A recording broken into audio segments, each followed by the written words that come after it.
Com raízes no Alto Minho, em Arcos de Valdevez, João Pedro Teixeira, um dos maiores acordeonistas da atualidade no Brasil, deu um concerto único no Teatro Municipal Sá de Miranda, em Viana do Castelo, depois de atuar em França e Itália.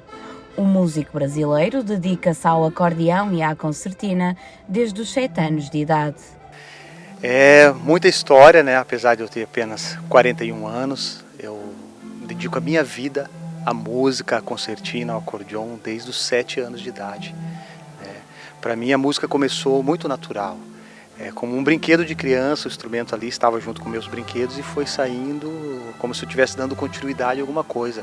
Nunca tive um professor assim. Eu cheguei a tocar num rancho folclórico português lá no Brasil, quando eu tinha 11 anos de idade, sem nunca ter estudado música, já estava tocando profissionalmente, né? Então eu sou um instrumento dessa maravilha de energia que é a música, né?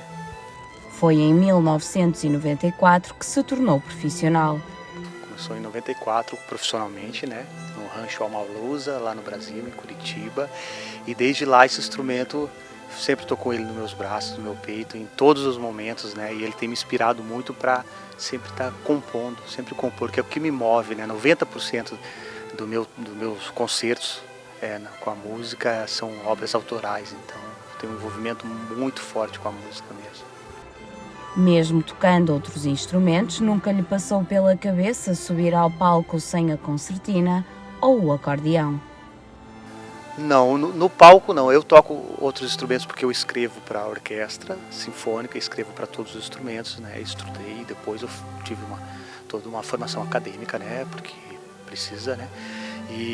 Mas nunca me pensou. Sempre é o contrário. Se eu vejo uma coisa orquestral ou uma coisa até de guitarra elétrica, ou de trompete, de saxofone, eu tenho mais o interesse de reproduzir na concertina e no acordeon do que pegar um outro instrumento que não seja da família, né?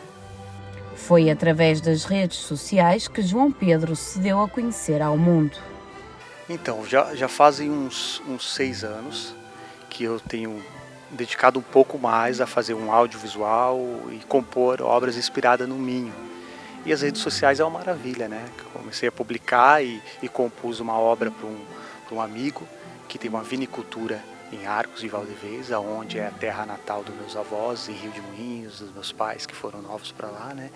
E ali eu comecei a compor, a pegar a concertina, a escrever para quartetos de cordas, acordeon, e durante esse período que nós passamos ali do Covid, da academia, sobrou inspiração mais ainda, e o Augusto Canário se encantou com o meu trabalho, a minha intimidade, toda a minha história com o instrumento, que vem desde criança, né?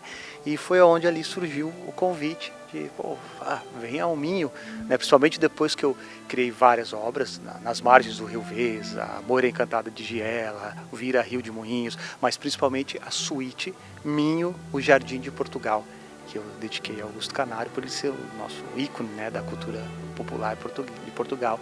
E foi onde ali surgiu o convite para estar aqui hoje. Apesar de nunca ter estado em Viana do Castelo, as recordações de infância fizeram parecer que já cá tinha estado. Maravilhoso, né? Aqui, apesar de ter vindo a primeira vez, de tanto ouvir meus avós, meus pais falar do Domingo, de Viana, de Arcos, de Ponte de Lima e tudo mais, né? Não parecia que eu estava aqui a primeira vez, parecia que eu estava recordando alguma coisa que eu vi no passado, sabe? E me sinto super bem, é o tipo de cidade que eu adoro, que eu sinto o meu equilíbrio emocional em cidades assim, tranquilas, históricas, com o clima daqui, a culinária e tudo mais, e principalmente as pessoas, né? Os amigos, os tocadores de concertina, os músicos, o público no geral, todos, foi muito bem acolhido aqui. Estamos com planos de retornar aí no ano que vem, no próximo ano, né? Com certeza.